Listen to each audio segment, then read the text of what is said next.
have been trying to capture a wolf to extract his glands. But tell me, Professor, have you ever experimented on yourself? The new doctor, suspect. Beauties, the prey of fiendish desires. A village up in arms. The bear! Where? At the top of the stairs! Water! Stop, or I'll shoot!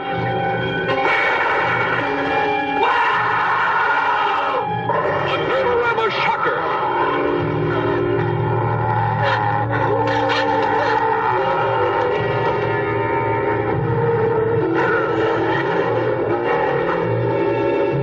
Warning, this picture is for people with nerves of iron only. Well, I hope your nerves are made of iron. Otherwise, Yeah. I know they are, because you would not have survived our first feature, Adam Age Vampire, if they were not. Oh man, the Ghoul in School is coming right now. Ooh. So I did some research. The first ever mad scientist movie where someone harvested glands for rejuvenation is 1922's A Blind Bargain. And Ooh. in Italy, I Vampiri in 1957 is another movie that was about a woman kind of using these experiments to stay young. So definitely an influence on Adam Age Vampire, which is produced by Mario Fava, not Mario Bava, Mario Fava. Don't be confused. Don't be confused.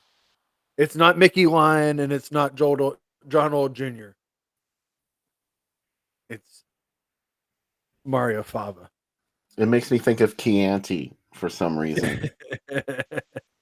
Tracy said, was Jeanette the Adam Age Vampire or the Doctor? I would say the Doctor is the Adam Age Vampire. Sadok is.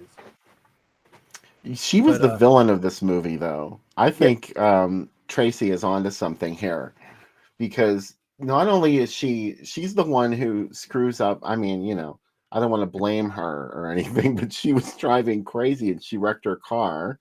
And probably drunk, let's say. Yeah. Even though she had rock star parking out in front of the nightclub, and there was nobody lurking out there. Like if you have that kind of a job, guys are creepy. Like they hang around and they want to talk to you. And well, this also, guy, like the car was smoking before it even went off the road. Like it took like one thing off the road and was like already like, this car is not. It's tiny too. It was a very tiny car. But she got her face messed up, and then this guy, ultimately, here's how the story played out.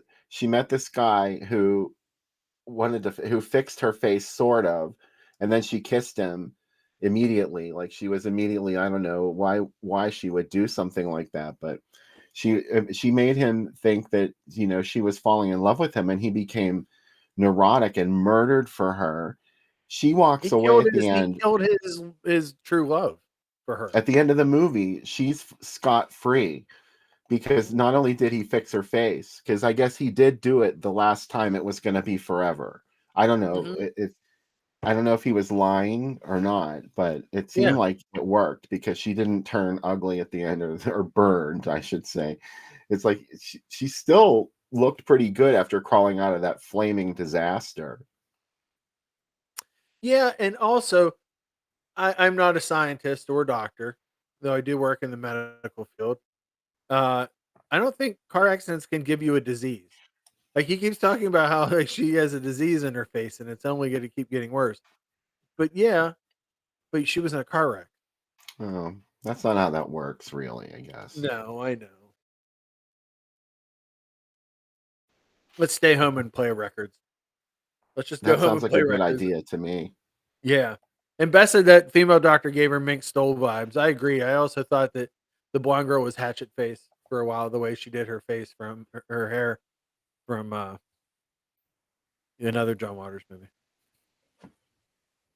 Yeah. Kim, I forget her last name. Mm-hmm. She passed away young, I think. Yeah. I don't know why she died. But yeah. This movie's full of bullshit science, which is if we ever do shirts, we just need one that just says bullshit science on it. And because this movie's full of it.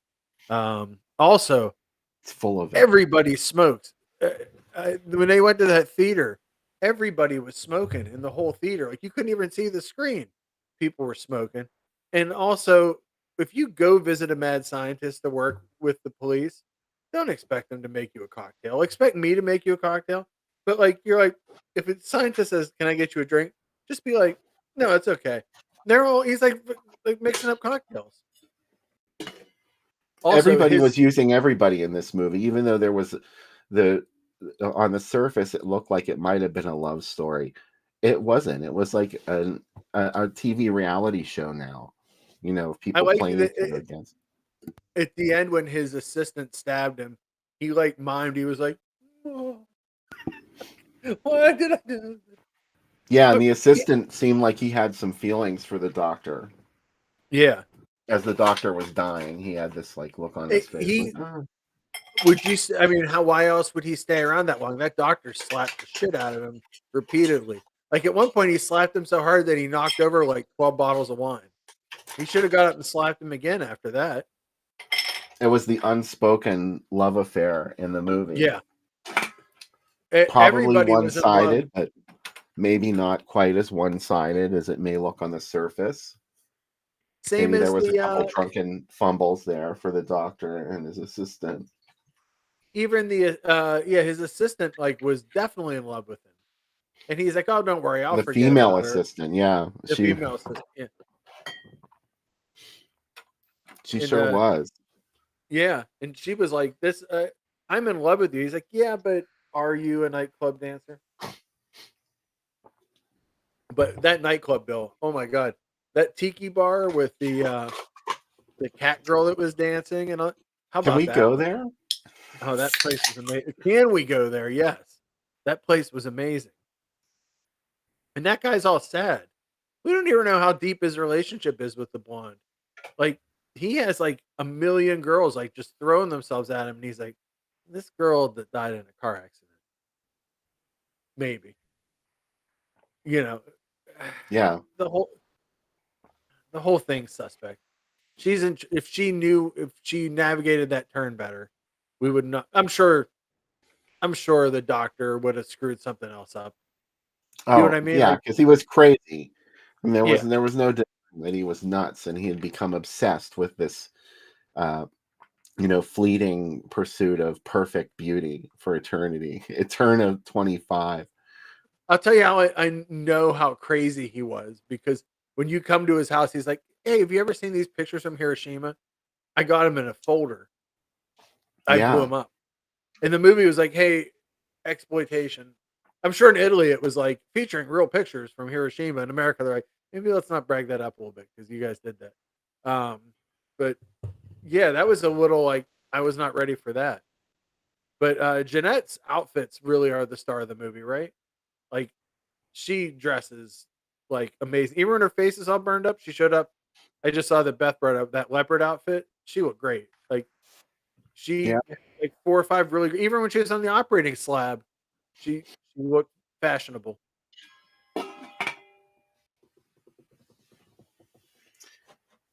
She had beautiful hair. She had that, sort of, like, w wave Oh that yeah. gangster mall look she had Those going on. finger waves, they used to take I watched a video of how they do those. They take forever. And yeah, it's this movie's amazing. It really is. It's like doctors can be the smartest people in the world, able to solve skin. You know what I mean? And like fix all this stuff with pituitary Salt glands. skin. Yeah, but you drop a showgirl in their lap and they lose it all. Yeah. There's no going back. No. What And wouldn't he do for this woman too? I love that part at the end where he starts gradually turning into the monster again, yeah. but he's talking to her. Like, I don't know. I kind of thought the first couple of times I saw this movie, I thought the monster side of him was just animalistic, purely animalistic. But then he has Yeah. this conversation with her at the end. He's like, "Well, would you be able to accept me like this?" That was what he wanted. It was a total ego trip for him. He kept her prisoner there. And Yeah. he admitted to the assistant, he's like, I just want to dominate her. I'm infatuated with her. I want to keep her for myself." This is a bizarre way to think about another human being. as being like this thing that you can contain somewhere. It's It's his really like this. property. Yeah. And that was his Yeah. trip. And then the assistant had her trip because for some reason she was in love with this man who Yeah. was doing this to another woman. So that was kind of weird. Like she of all people should know what a monster he really was. And yet she couldn't help it. She was in love with him. And so was the male assistant, apparently, at some The point. heart wants what the heart wants, Bill. Yeah. I don't know what it is about him. Maybe they know something I don't. Yeah, and also he was like, he even really like totally guyed up the assistant, right? Because he was like total bullshit. Where he was like, "Look, I'm gonna get over eventually, and you're gonna help me do it." And she was like, "Okay." And then they make love on the bed. And you're like, "I guess it worked out." Next morning, she's dead. Mm-hmm. The rejuvenation chamber Daryl brought up. The rejuvenation chamber was badass. Like for a 1960 movie with that dome and stuff that came down, it looked really cool. Like the lab scenes in this look really neat. Like they're not like usually labs in movies like it looks either like Frankenstein or it's just a bunch of beakers on the wall. This lab is like it's an Atom Age lab, if I dare say. Atom I Age love lab. that way they worked the title into the film. Mm-hmm. Yeah. Nobody gets bit on the neck. Pituitary glands get taken. Again, I think everybody saw that this is not a woman's picture. But you watched it. Hopefully not alone, ladies in the chat room. Hopefully you had someone in the room with you. Yeah, and even though he was completely evil and he was obsessed with her, she still got to walk away at the end with her face fixed forever, and she got to be with the guy she really wanted to be with. So, who was playing who? Yeah, the assistant's getting arrested. Did he get arrested? The mail. Well, they were taking him away. I mean, I'd probably just put him. I'd like to think that he was unable to. You know, what I mean, he wouldn't be able to be in a trial. You know what I mean? Why were they arresting him? For stabbing Sadak in the back. But it was a life or death situation. Yeah, but he stabbed him in the back. I don't know. I just saw them leading away, and that's kind of how I took it. I've been watching too much 48 Hours, Bill. I'd like to make the Atom Age Vampire 48 Hours or 2020. You know what I mean? We just have one picture of Sadak, and that's it. And just keep zooming in on it. And he wanted the Dateline. He wanted to be a scientist. But what But about he fell that in love. dancer? What about that dancer? Oh, that dancer.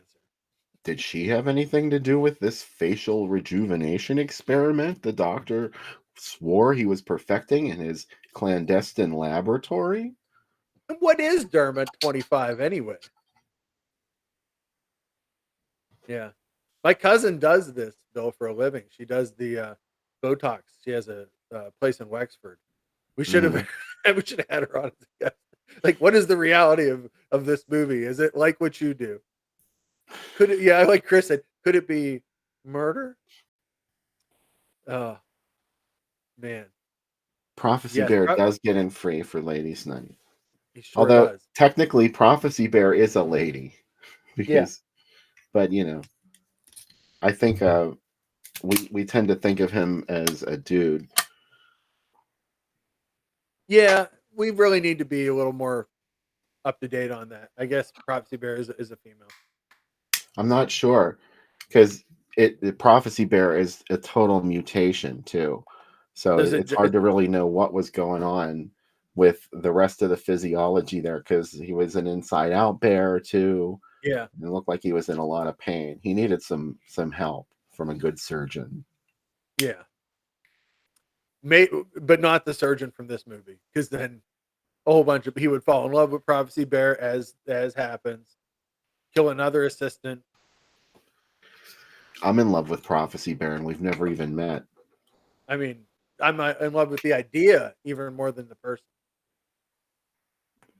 But I'm glad. It seems like everybody, a few folks didn't like this, but a lot of folks really did like it, so that's cool.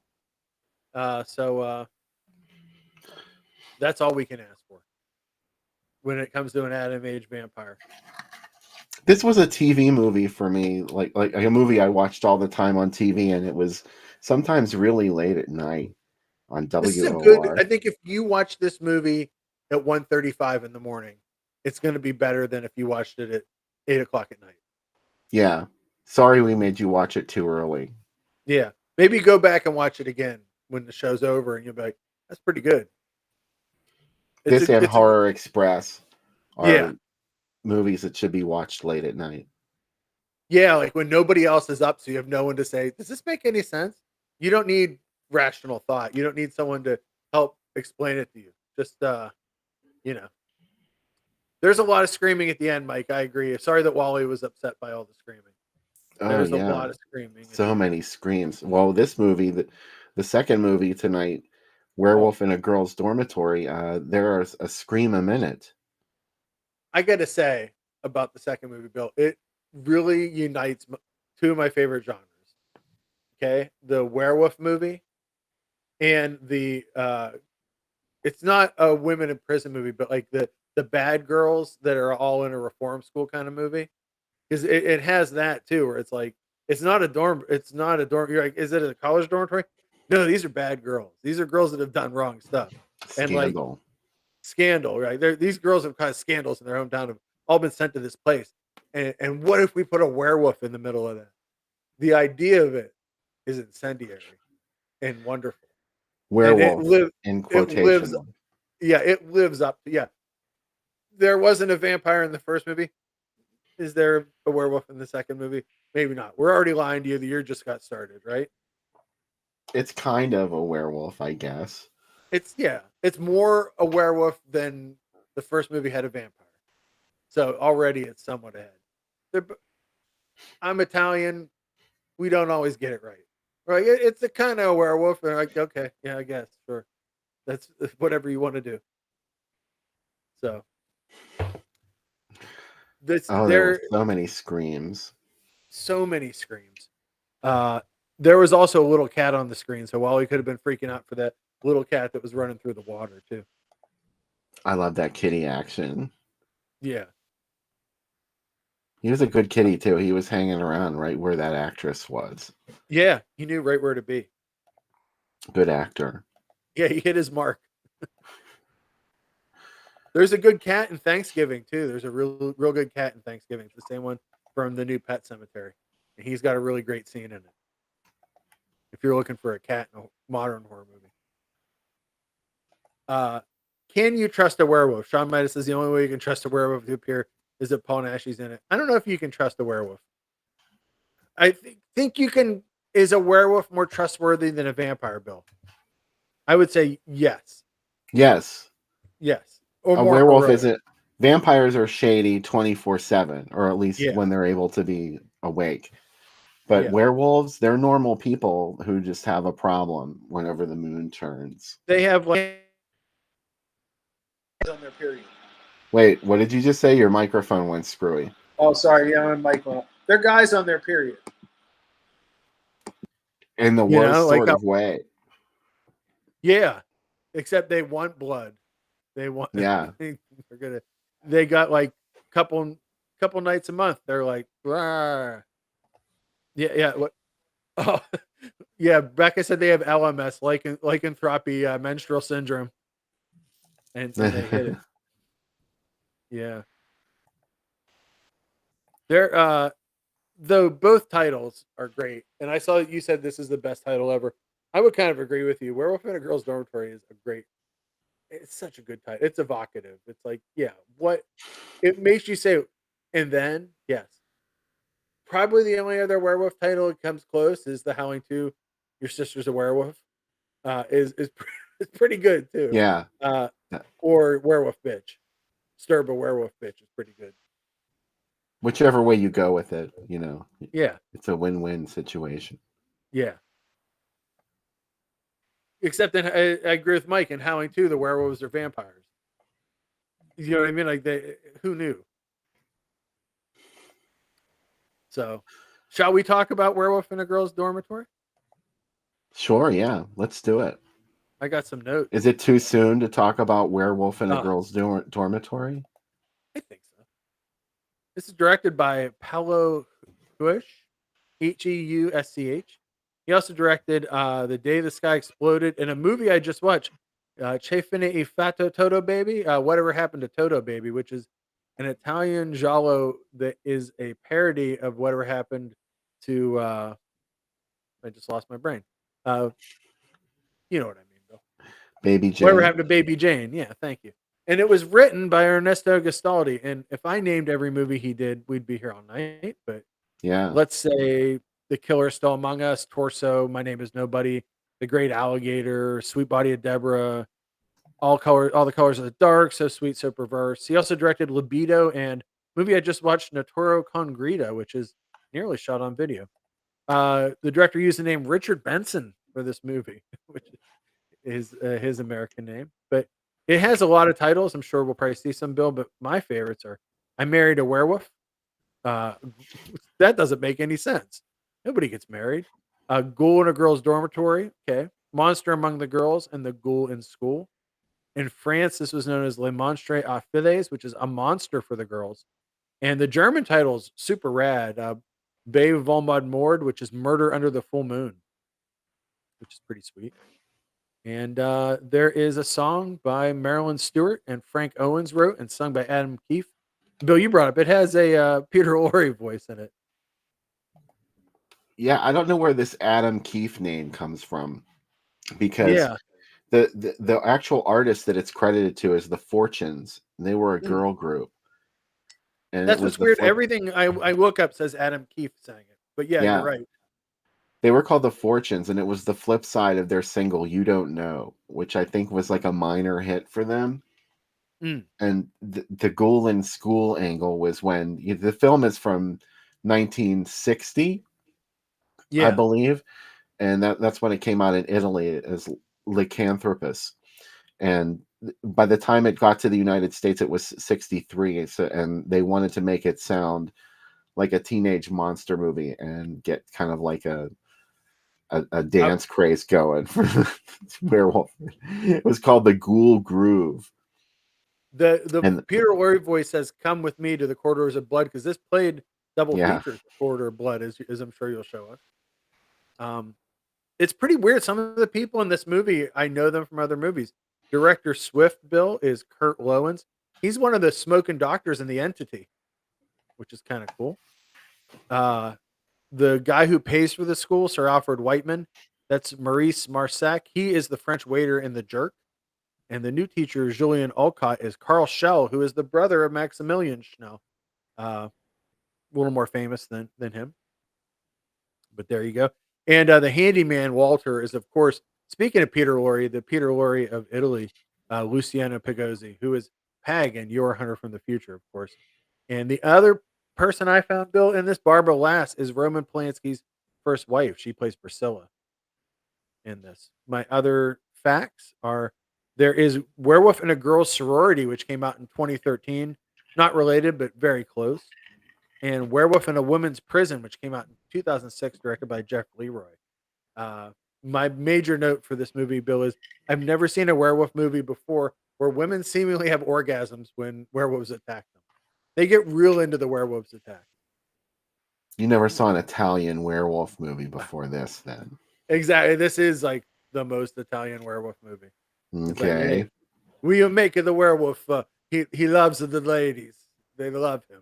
You're just like He's doing wonderful. the sex. They like to do the sex with the werewolf, the hairy beast. The make of the love.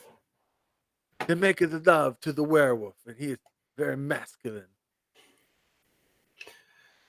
Oh man, look at this. For people with nerves of iron only, if you don't have Nervorama, guys, we understand if you don't watch the rest of the show. I mean, what the hell? Nervorama.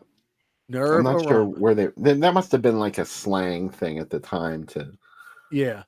describe being afraid. I don't know. Yeah.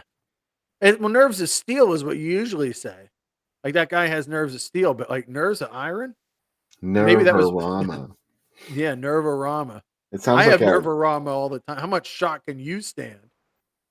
it sounds like a biological weapon used in a war. Yeah. They hit them with Nervorama. They never Yeah. even saw it coming.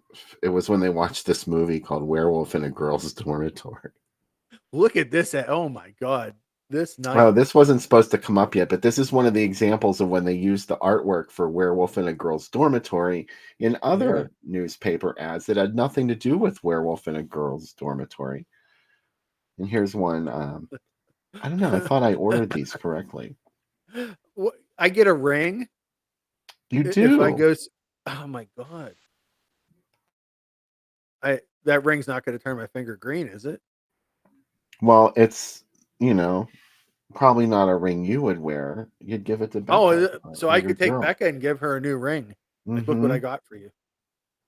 She's like, it says Bloodorama on the ring. I'm like, but yeah. Throw away your wedding ring. There's a new one in town. There's a new one in town. Honey. Yeah, she's like, that's the divorce ring.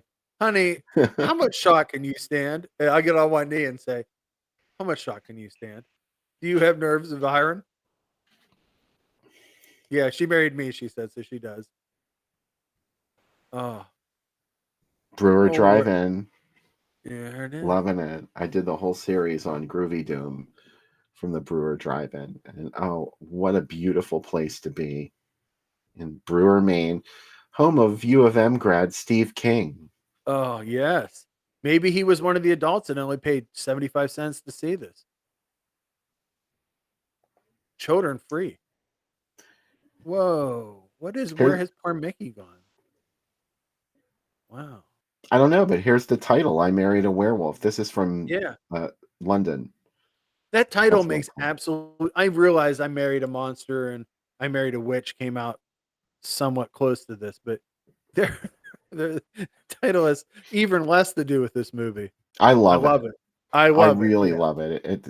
Talk about a bullshit title. There we go. Yeah. I like that she's screaming, she's freaked out, and he's like, oh, I did it. I married you. That's what I was like on my wedding night. Becca was screaming afterwards, and I was like, you're trapped. And then we both asked, where is Mickey gone? Jesus Christ, this night, Bill. I apologize for taking the Lord's name in vain, but people, a 4-unit Shockorama. Every one of these movies is awesome. I don't know if I'd make it through this night. The excitement. Just the horrible Dr. Hitchcock alone, which I just bought, by the way, from Vinegar Syndrome. Man, what a night. Oh. Steve, I think you spelled that wrong. Waka waka. Sorry. It was too easy. Man. Oh, wait. No, we have another one to do.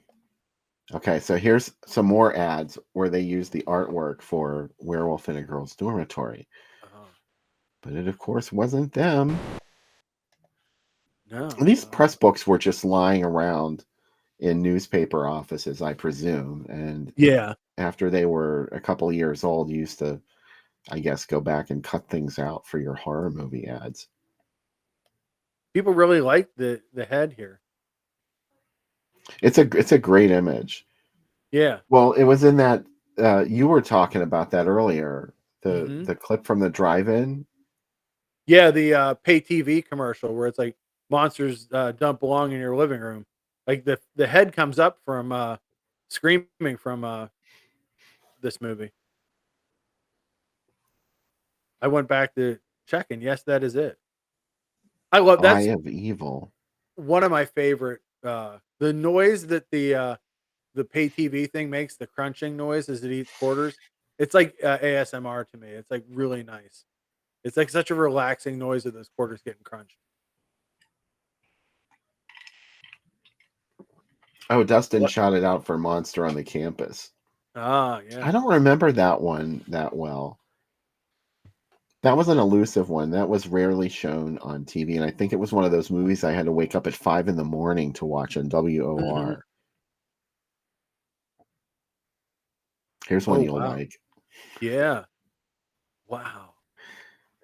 House of Drip Blood and Tales from the Crypt. Horror on Snape Island and Hercules Against the Moon Man's a crazy one too. I know. Can you imagine that? And of course, Horror on Snape Island is actually What movie was it released as years later? Oh, I can't remember. It was a fake sequel to a very popular movie from 1980 made by John Carpenter. The Fog. Yes. Really? It was called Beyond the Fog. Oh my God. I did not know that one. Oh wow. Yeah. It was there were two movies at the time. One was called The Day After Halloween. And that I was know that the that was Australian one, yeah. Yeah, Snapshot, I think is the original title. Mhm. Not a slasher film, barely a thriller. But there you go. It became How much shock can you take, you know?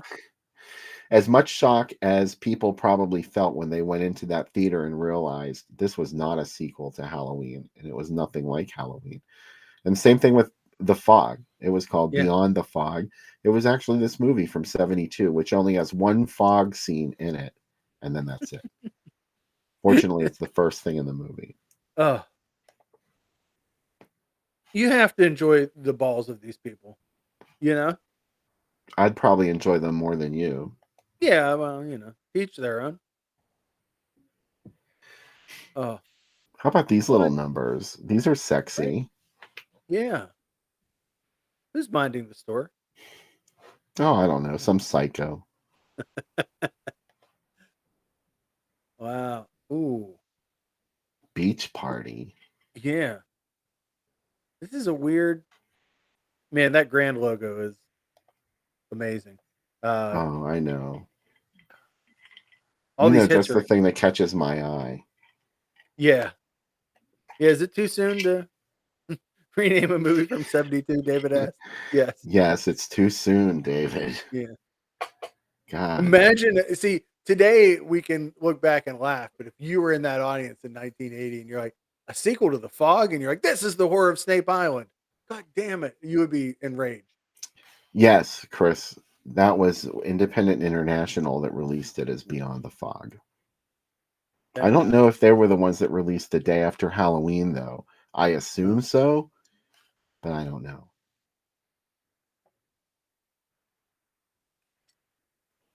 Here's a nice detailed ad for both of these films. Whoever these theaters hired to do their logos was super talented. Because every one of them is absolutely beautiful. Oh, I know. Look at those. That skyline, the brush font on that, and like the slightly larger eye that almost looks like personified. It's so great. It's like perfectly placed. Everything is amazing in that logo. This whole ad is great. My God. Tops in Terror. It is Nerves of Iron, Tops in Terror. A new height of horror. Wow. This is kind of cuckoo nutso. Yeah. I like that half of it seems like the top half is like exploitation. And then it's like, oh, by the way, Written on the Wind, Tony Curtis and Suzanne Plachette movie. And Hemingway's Adventures of a Young Man with Diane Baker. Man. A lot going on at the Fremont. Diane Baker. Yeah, that's what it said on the bottom. Look at this. This is beautiful. Oh, right? That's a sexy thing. The Lisbon. It's another Nervorama presentation. Whoa. What? One of the most bizarre double features I was able to find. Yeah. I mean, I guess they're both kind of two sexy movies. See the exotic moonlight dance. See natural water skiing. Now I am to take natural water skiing as fully nude water skiing. But I bet it's just they don't have skis and they're just doing it in their bare feet. You know?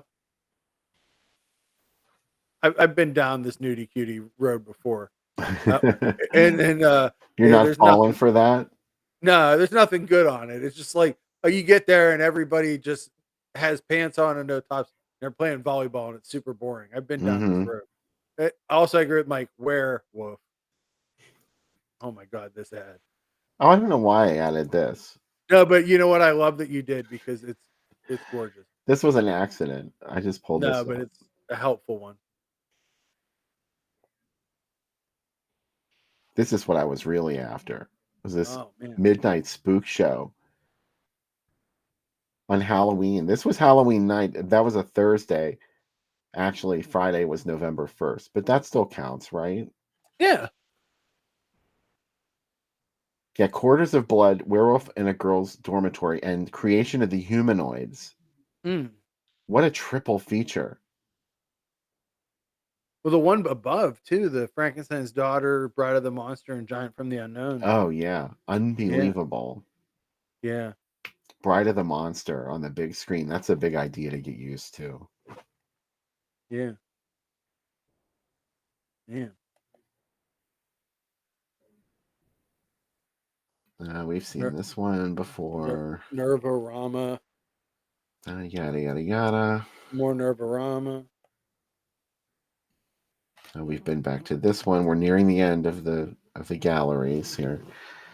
There was one I wanted to look at that said, maybe it's the next one.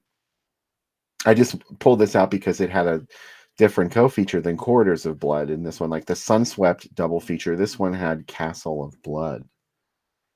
Ooh. And this last one I pulled out just for you, Sam. I clipped the whole damn thing. Oh. Because look at that. Oh. A contemporary was Blood and Black Lace. Yes. Go ahead. And Color Me Blood Red. Yeah. These two movies together, I guess. Yeah. Yeah. I mean, it's better in Blood and Black Lace and Quick Before It Melts. I don't think anyone was screaming for that. But yeah, wow. I can't even imagine American audiences that were used to American thrillers going to see Blood and Black Lace and being barraged by it. It's like it's an incredibly violent movie. You don't always think about it 'cause it's not, slashers got worse, but for when it came out, like that bathtub scene's pretty intense. And Yeah, the it's a little face burning stuff, brutal. yeah, it's brutal. Yeah, I mean, Color Me Blood Red is too. So yeah, wow. That Crest Drive-In Theater logo too, Bill. Super nice. Man. You know I'm all about it.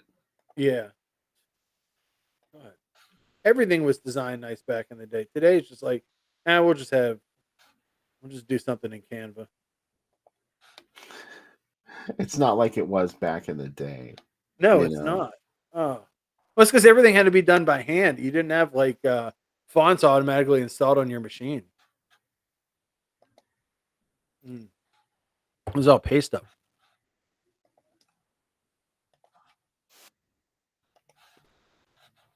So here's the thing that I wanted to actually show. I zoomed past it in the old gallery, but at the bottom there, you got 100 teenagers got a copy of Adam Keefe's Ghoul in School. Whoa. So I don't know. Did they get that single by the Fortunes, or did they get something else that was pressed specifically for these giveaways that just had that song on it? Yeah.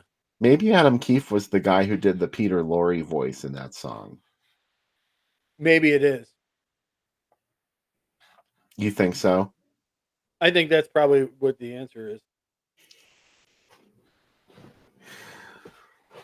Vince, are you talking about the Charles Bronson and Susan George movie? I didn't see that as playing. Lola. I didn't see that playing anywhere. Oh, was it in there and we didn't see it? I don't know. He just brought up London Affair, Twinkie, because you know who wrote that movie? No, who? Norman Thaddeus Vane, the creator of The Black okay. Room. And that movie is based on his life. That's about how he found his first wife, who was like 15 and he was 40 when they got married. Because that's not creepy. No, and then that's the same wife he was cheating on when he wrote The Black Room, and he had his own Black Room. But Who would Yeah, I have don't know thought how we came up, how we got to that, but we got there and we did it. Now it's time for drinks. Oh, what monster could have done this? Here we go.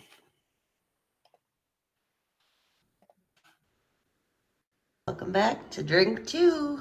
This is How at the Italian Moon. This is for Werewolf in a Girl's Dormitory, which is one of my favorite titles of a movie ever. It's long. It is long. The movie's not long, though. It's wonderful, too. Anywho, here's what we got.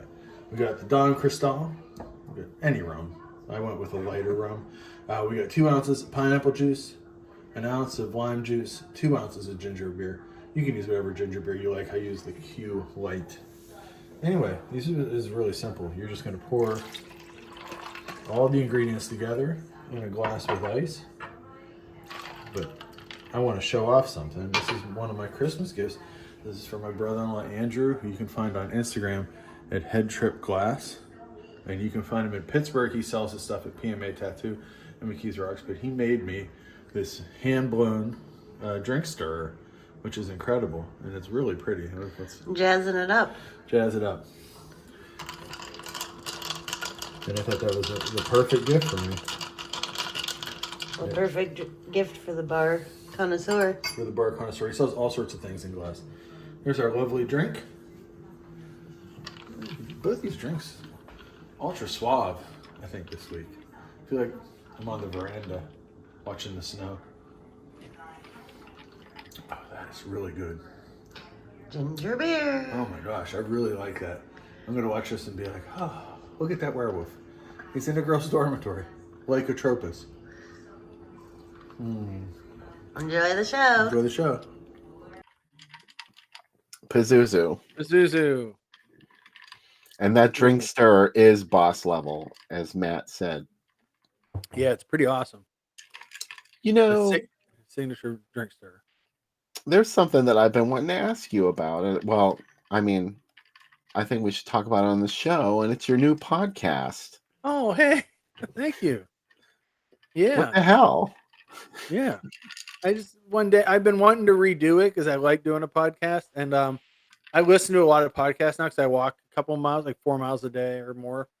So podcasts are really good to listen to when you walk, except when you get one that's like 2.5 hours, and it's like sometimes that's good, but like sometimes that's a little too long. So I was thinking, what if I could do a 10 or 15 minute thing on a movie a week and just talk about why I think you should watch it, or maybe not watch it, but generally it's gonna be why you should watch it, and just have fun with it. So I did 6 episodes and I started liking it, and I said, I'm just gonna put these all out. So there's one every week. This week's the new episode is Ghost House, and as you know how much I love Ghost House, and it's all about the La Casa films and how they all don't tie together at all. Another thing I'm obsessed with. And this Tuesday, Bill, there will be a special Giallo January episode with 3 Giallo movies. I bet nobody is playing this January. I binged a bunch of the episodes last night while I was working, and I listened up to like episode number 8. Yeah. So I still have a little bit of catching up to do, but then I'll be totally caught up. And I have to say, I love your intro music. Oh, thank you. It's crazy, isn't it? Where'd you get it? You said you paid for it.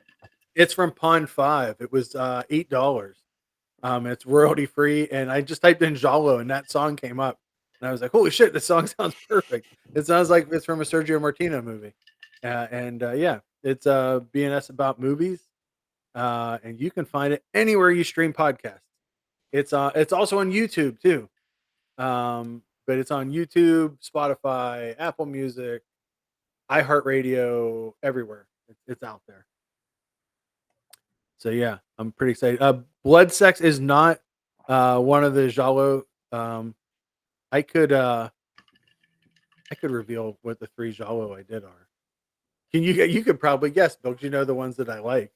If I picked 3 Giallo, what would be the 3 that I picked? Strange Vice of Mrs. Ward. No, because I wanted to go real deep though. So these are like strange ones. Oh, wait a minute. Did you do Spasmo? No. You did not do Spasmo. Is that a deep cut? I don't know. Yeah, it's pretty deep. Yeah, I did Marta, which is, me and Marta. Oh, I love Marta. Obsession: A Taste for Fear, which is one of my favorites. It's an 80s giallo that has flying cars and laser guns. Why? I have no idea. It also has Tegan, the bodybuilder from the who was in a ton of 80s movies, and it's kind of like The Eyes of Laura Mars, but just made in Italy. It's pretty good. And the Turkish version, Sex, Love, and Death, which is really Strange Vice of Mrs. Ward. So yeah, I did do Strange Vice of Mrs. Ward, but I did the Turkish remake of it. So those are the three that are on there for the first episode. So super excited. And if you guys know what movies I like. If there's something that I've talked about a lot, it's probably going to be coming up in future episodes. I will say a spoiler of another one. There's a Concorde episode of Airplane 79 and the Concorde Affair 79, the Italian ripoff of it. So that's another fun one. I did another one that actually got turned down by Spotify for Eyes Behind the Wall. So that one won't be on there. So I have to figure out. I don't know what I said in it that they didn't allow me to say. So Oh, you've done it again, Sam. I've done it again. But yeah, I'm really excited. There's a bunch that are up there already. There's a couple Christmas ones. I'm sure you listened to me talk about elves. That's another, one of my favorite Christmas movies. Yes. I loved your Night Train to Terror one too. That was the only one that wasn't like 5-7 minutes long. Yeah, I can't talk for 5 minutes about Night Train, right? This one's like 25 minutes long. Yeah, but thanks for sharing it out. I just got excited to do it, and I thought, how can I do this in like a low tech kind of way? But then later episodes, as you get into them, they do have clips because I did Bizarre Bill, aka Secrets of Sex, and I have to play sound design from this movie because this movie's insane. That's the movie with the mummy, right? It's narrated by a mummy. Yeah, mummy. It's a cut. It was also Brian Guy, cut and paste technique for Burroughs wrote the movie. The same guy who did Horror Hospital directed it. It's kind of like a British. Man, I don't even know. It's like if you took an Amicus movie and let Benny Hill direct it. That's kind of what it's like. It's one of the weirdest. Synapse put it out years ago. It's been out of print forever. And it's one of those movies that like I really want them. They keep putting out the same stuff on Blu-ray, and stuff. And I'm like, you guys have that movie still, I think. Put it out. Speaking of movies coming out, Bill, super jazz. Vinegar Syndrome is finally releasing the Mexican double set that I've always wanted of Fangasia de los Punk and its sequel. They said in their newsletter that it is definitely coming out this year, even though it's been delayed for like 2.5 years. I'm super excited about that. Hey, that's awesome. Yeah. Did you get Dr. Hitchcock? Because I bought it literally seconds after it went on sale. No, I didn't get it. I did get, what was the one you sent me? The Severed Arm. Yeah. It was like $10 for this. Yeah. Like, come on. Party Line was up for literally an hour and I didn't get to it in time. It was $10 for the new slipcase and the newer version of it. And there's also Angel 1, 2, and 3. There's new slipcases for those too that are up. So, by the way, I'm glad you didn't get me that Showgirls thing. Oh yeah? Yeah. When I went to Sam's and we exchanged presents on New Year's Eve, he told me what I really wanted to get you was the Vinegar Syndrome edition of Showgirls, but it was sold out. Yeah. But I was like almost going to buy it because I went and I looked at it. The only thing that was sold out was the limited edition packaging. Really? Like the other one is still available and there's over 1,000 units of it still. So, oh, okay. But I looked at it and it was exactly the same thing that I've already had on DVD. I have the movie on Blu-ray. I just decided I didn't need it. So I made up my mind that I didn't really want it all that much anyway. I picked a better gift, I think. You did. Yeah. That was definitely the better one. And thank you. Yeah, Eldon Party Line is the Leif Garrett movie that we showed here. Yeah, there's today this isn't an ad for Vinegar Syndrome, but there's some good movies up today. So if you're into buying movies, right? Like today and tomorrow are the last 2 days of the sale. Every day at noon there's new ones, but Devil Story, which is super good. I love that movie. At $14. The Scariest 61st is 15. The Birds 2. Okay, 14. Horror High Bill, I know you got the Horror High Stanley double Yeah. feature is 14. Trauma, the Argento movie's 14. And those are probably the most exciting ones. Oh, and Boggy Creek too, but that already sold out. So I can't wait for Maxine. I am so excited about it. I have to admit, like I wasn't even crazy about Pearl, but Yeah. even though I didn't like it, I think it's Yeah. an amazing concept, and I loved X. I thought X was a little bit better than Pearl. What's funny is I liked X better after seeing Pearl because like it gave me like if you go back and watch it after seeing it, like it improves parts of it, but I still like X better. So yeah, but I'm super excited for Maxine, especially because the logo looked like an 80s, it looked like the VCA 80s logo a lot when it first came up, and I was like, wow, this is gonna be crazy. Oh yeah, and I love how they used "Obsession" by Animotion in the ads. It's such a good song, isn't it? Oh, by the way, someone commented in the chat earlier. They wanted to know where my shirt was from, and it's a shirt that I made for Drive-In Asylum a couple of years ago, and I don't have any more left, unfortunately. But yes, it is the face from the ad for Messiah of Evil, under its title "Dead People." Yeah, and I stole the font too. The font is the same font. Tracy, Throwing Mighty Sword is coming. Throwing Bloody Sword is coming out this year. I can't remember what label's putting it out. Not the one that came out from Gold Eagle or Golden Ninja, I mean, but it is coming out. I can't remember. I remember reading that someone's putting it out. It's not Mondo Macabre, but it's a pretty big label that's putting it out. So more to come.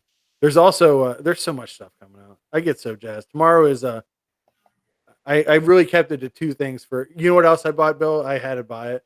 With Dr. Hitchcock. I bought the what's her name? The Italian set of the Giallo? No, I bought what's her name for I Spit on Your Grave. Camille Keaton. Camille Keaton in Italy set. If they knocked it down to $20 and I was like, why do I keep putting this off? You know what I mean? Like this is like what am I because I love White Dress for Marianne, and I was like, all three movies on that set are great, and I'm like, I should just get this, and I finally did. I almost got the Cardano set for 22, and I was like, now I'm getting ridiculous. So, wow, someone is going to give you a kidney for one of their shirts, Bill. You could be running an organ kind of thing, so you should really do that. Though Dustin's not giving me the kidney, he's selling his Drive-In Asylum shirt for the price of the kidney. Even better. Well, he's smarter than. I didn't know you needed a kidney, though, Dustin. Yeah. Oh, and Darren says I'm his obsession. Thanks. I guess. Wow. That doesn't mean you're going to do something like Maxine, does it? No. He doesn't get that part. He's going to get out of town. He's like, that part should have been mine. I was supposed to be a star. I think she's amazing, Mia Goth, and I really liked Pearl for her performance. But I don't know, it was just like, didn't they make it really quickly? Yeah, they made it. They started writing it because they were COVID trapped. You know, back when you had to be isolated for 2 weeks when you got there. Mm-hmm. And like he thought about it. He said, well, we could just make this instead of going back. We already have everything. So yeah, that's kind of how they did it. I think it's cool. It's an interesting movie. It's certainly not boring. No, so that's good. Yeah, it didn't suck. If I could give a Nomi Malone style review. Yeah. You know what else I watched, Bill? I watched Saltburn over break. Mm. And did you see it? Mm-mm. Did you like it? No. It's like Dangerous Liaisons, and like everybody was like, it's so shocking. Like there's like bought like a lot of like fluids and stuff in it. I'm like, anybody that's watching this show will not be shocked by anything that happens in it, you know? But a lot of people really like it. Maybe they saw a different cut than I did. That's what I always say. They saw the Argento cut. Yeah, they saw the Argento. Hey, a new Argento documentary next month called Panico. How did that Panico. happen? Panico. It's about you. Beyond excited. Yeah. No, he's just gonna come hang out with me for a day, and I'll be all creeped out the whole time. I won't say anything to him. We'll just sit in a room in silence together. And he'll be like, "Well, this was fun. Thank you." I refuse to speak English to you. Oh, I know. And then I'll have to just hold up my phone and be like, "Hey," and be like, "Yeah." But there you go. I don't think I watched any other new movies over the break that I can think of. We watched Vacancy, which is not a new movie. That's old. Watched that, and I watched Thanksgiving twice. That's how much I liked it. I really dug it. I thought it was fun. It's good when Eli Roth makes his own rip off of stuff instead of ripping off somebody else. But that's a mean way of saying it. I actually really dug it. You know what I really like about it, Bill? The people who are the highest, biggest stars in it aren't in it that long. It's very like 80s where it's like, oh, these names are people you recognize, and they're not in it that long. You know what I watched that I hadn't seen before was The Girl in 2A. Oh, you told me that, and please tell us about it. Oh, I thought it was really good. Yeah, It wasn't what I expected. It was just sort of promoted as a sleazy women in prison drama, but it wasn't. yeah, It no, was just, it had like a whole conspiracy aspect of it, satanic cult at the end of it. I thought it was really good. I mean, you love it, right? You've seen yeah, it. oh yeah, yeah. Okay. It's got a great poster too. Like, I love the look of it. So yeah, Yeah. Well, there was that one house where they took the girls to like really murder them, I guess, is what they were doing there, or else they were just beating them senseless in this house. But that image is from one of those scenes where they're torturing the girls in the house. yeah. Next week, Bill, on the site, I'll be doing. It's always all over the rest of the month. I've been trying to find ones that I have never seen, which has been kind of hard. Um, but I found a couple really good ones. Um, Kill the Fatted Calf I never saw before, and that was really good. And Death Haunts Monica is pretty good too. So I've got a couple pretty wild ones. So I'm really excited. I only am updated till Tuesday. I'm really running behind, but you know what? That happens. My copy of The Black Room arrived, and I immediately immersed myself in the world of The Black Room.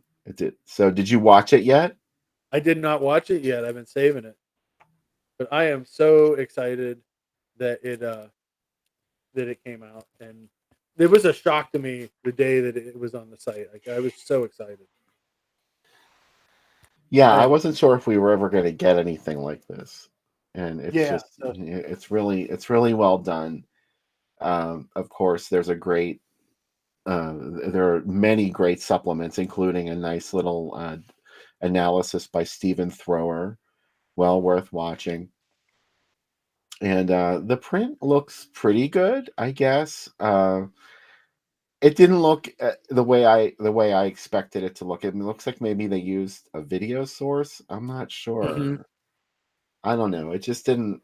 I'm not saying it looked bad. Yeah, it looks way better than anything that we had ever seen in the Black Room before. In fact, you know, all those in favor of nudity are going to be happy about this transfer of the Black Room, because you can see details that you couldn't see in the other Yeah. versions of it. So it's just amazing. I love it that this release even exists, and that Yeah. people are now going to be able to discover this in the digital age. Yeah. I'm really excited about it. Also, Bill and I don't know if we said it or not. I don't think we had finished it before we finished. Like, we just finished our another commentary track. So We did just for went. Visual Vengeance. Yeah. So get ready. There's like probably I would say in the next year at least 5 or 6 coming out that we already have done, and I know that there's a bunch more stuff coming. Yeah, So it's they also have a exciting. lot of Tubi only releases too that are up on Tubi, including 2 shot on video Bruno Mattei movies that are great. And I'm so excited that they're look way better than the older versions that I had. So it's pretty great. Eldon said that he didn't get the Black Room. Hmm. So I wish that you could tell us why you didn't get it. I don't know. I mean, I guess it was just sort of like it wasn't a straight up horror movie. It was more Yeah. about the relationship of this couple, and how they were sort of, I don't want to say corrupted, but these like decadent rich people that lived in the Hollywood Hills just sort of like lured them into this trap. I love it because you can either watch it as a supernatural film or not, and either way, like the corruption stays the same. And you could watch it twice. Do you know what I mean? And with that mindset, with each mindset, and to see if it's different. That's what I'm kind of fascinated about. Did you ever see that movie, The Comfort of Strangers, from like Mm-mm. 1990? I think Rupert, I can't remember his last name. It was one of those like artsy people. Christopher Walken was in it. And Christopher Walken and his wife were this rich couple that lived in Venice. And there was this younger couple that was vacationing, and they had marital issues. And like Christopher Walken and his wife were older, they were in their 50s or 60s, and they lured them into this sort of like sexual fetish thing that they had going on, where they befriended them. And ultimately what they wanted to do was get them into an intimate situation where the wife would murder one of them while the other one watched. And that was like their whole game, was getting them into this. And it has really strong Black Room vibes. It's well worth seeking out, of course. I've never seen it. I'm adding it to my stuff right now. And it has like that Italian look to it too, obviously, because it's set in. I'm pretty sure it's set in Venice. It was a long time ago that I saw it. I only saw it that one time. I never watched it again. I saw it at the And Pittsburgh Playhouse. oh wow, they played a lot of stuff there. And Vincent brought up "There's Nothing Out There." That is coming out on Blu-ray. There's a new one of that coming out pretty soon. I can't remember what label is putting it up. There's an Beyond the Vinegar Syndrome one. There's another label re-releasing it. I think Ronin Flicks, maybe. Someone's putting it out, so I do know that. So I guess it was from 35 millimeter Elements. Darren looked it up. They probably had some issues with how to present it because of those scenes in the Black Room where everything happens in shadows, and it's like a decision you have to make. Like, well, is it going to be? Are we going to lighten it, or are we going to keep it where things are obscured? That's one of the things, and like when they redid Manos: The Hands of Fate, one of my favorite things about that movie is you never see anything beyond the perimeter. Do you know what I mean? And when they cleaned up the new one, you can see the lights of the city in the distance. And I like the idea that that movie exists in this weird shadow world versus having anything like reality. Well, it's time to start the second feature, Werewolf in a Girl's Dormitory. Stormitory. And it's on YouTube. This winter, Stormitory is on my mind. So, yeah, it's on YouTube as well. And I think you can watch it on Tubi, but it's not a nice fixed up print. So just use the link that I gave you on Groovy Doom. Make sure you come back after the movie. We'll have lots more to say.